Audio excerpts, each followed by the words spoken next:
Hoje nós vamos falar do princípio da insuficiência, analisar e entender sobre esse princípio, entender sobre esse conceito da área de educação física é fundamental para a gente aplicar a biomecânica correta de cada exercício, sabendo a cinesiologia de cada musculatura. Primeira coisa que nós precisamos saber é que o princípio da insuficiência nós temos o princípio passivo e o princípio ativo. É muito simples, eu não vou enrolar vocês com o conceito. Eu estou aqui para ensinar e não para mostrar que a gente sabe sobre os princípios de uma forma muito lúdica. Passivo, a primeira coisa que nós temos que entender é que a musculatura, toda insuficiência é quando o músculo ele passa por duas articulações. Musculaturas que passam apenas por uma articulação, ela nunca vai gerar insuficiência, porque para ter esse princípio, a musculatura tem que passar por duas articulações. Então, da passiva é quando o músculo ele se alonga, no caso aqui ele alonga, em duas articulações. E o passivo é ao contrário, é quando ele se encurta em duas articulações, certo? Então, o passivo é quando ele alonga em duas articulações e o ativo quando ele encurta em duas articulações. Tá, professor, como que eu faço para poder ver isso na prática? De forma prática, a gente vai ver sobre o quadríceps, na verdade o reto femoral, para ficar mais fácil, a gente vai entender isso na prática. Então é o seguinte, ó. Nós vamos usar de modelo, vem cá, Karine, prestem bem atenção, fica de lá. Nós vamos gerar uma insuficiência passiva. Ela vai colocar o joelho sobre a plataforma virado de frente para cá. Isso. Aí, ela vai fazer um alongamento do reto femoral dela na porção do quadril. Então, ela vai estender o quadril, pisa mais para frente. Com a outra perna. Estender o quadril. Ela está alongando o reto femoral. E agora eu vou alongou no quadril, na porção do quadril, do reto femoral. E agora eu vou alongar na porção que passa sobre o joelho, certo? Isso aqui gera uma insuficiência passiva. Então ela perde força por estar nessa posição, certo?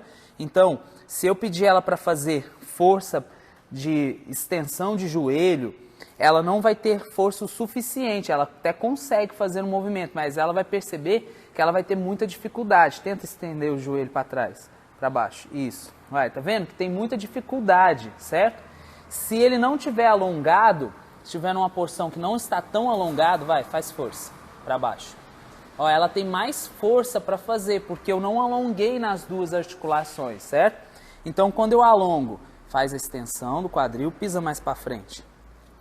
Quando eu alongo o quadril dela e quando eu alongo, flexiono aqui, ó, o joelho, alongando o reto femoral nas duas porções, nós temos uma insuficiência passiva.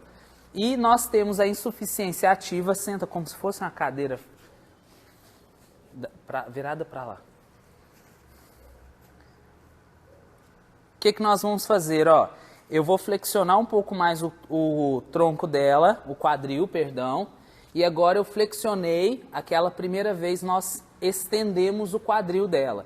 Agora eu estou flexionando o quadril dela. E agora eu vou estender o joelho. Estende o joelho. Tenta subir. Tá difícil?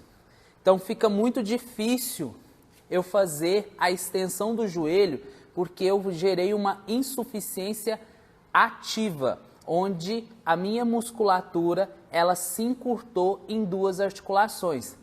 Por esse motivo, que põe a mão para trás, que toda mesa flexora, ela tem, a cadeira extensora, ela tem uma leve inclinação, porque agora eu não estou flexionando tanto o joelho, agora ficou mais fácil de manter, né? Se eu peço ela, ó, ela está nessa posição, ó, vem para frente com o corpo, ó, tá difícil a perna dela descendo, vai para trás. Agora ela tem mais força, então alongar e flexionar a musculatura em duas articulações, eu perco força. Tá, então quer dizer que eu não posso fazer força naquela posição? Se acaso, pode dobrar. Se acaso eu quiser trabalhar o reto femoral dela, eu necessito de alongar a articulação do quadril, deixar numa posição não tão flexionada, para eu poder fazer a extensão do joelho e trabalhar o reto femoral. Só como eu disse, nós temos o quadríceps, nós estamos pensando apenas no reto femoral. Caso eu queira trabalhar os vastos de uma forma mais eficiente, aí eu flexionar o tronco, certo? Flexionar o quadril, perdão, trazer o tronco para frente, flexionando o quadril e estendendo o joelho, eu vou ter que acionar mais os vastos, tanto medial quanto lateral. Assim eu vou trabalhar essa musculatura e, claro, também nos últimos graus de movimento, fazendo os últimos graus de movimento também. Fazendo assim, eu vou trabalhar as musculaturas sinergistas da ação, as musculaturas estabilizadoras com mais eficiência, tirando a ação do reto femoral. Então, entender sobre esse princípio da insuficiência ativa e passiva, você vai entender com mais facilidade como colocar o seu cliente em cada posição diferente para trabalhar o reto femoral com eficiência, o vasto medial e lateral com mais eficiência, entendendo o princípio da insuficiência passiva e ativa. Isso pode acontecer em todas as outras articulações, tá? Todas as outras articulações da gente tem a insuficiência passiva e ativa, e a gente vai entendendo as origens e inserções de cada musculatura para a gente saber se a gente quer trabalhar os sinergistas com mais ênfase, se a gente quer trabalhar o motor primário com mais ênfase, alongando ou encurtando essas musculaturas em duas articulações. Entendeu sobre esse assunto? Isso é posturologia, pessoal. Dispensados por hoje.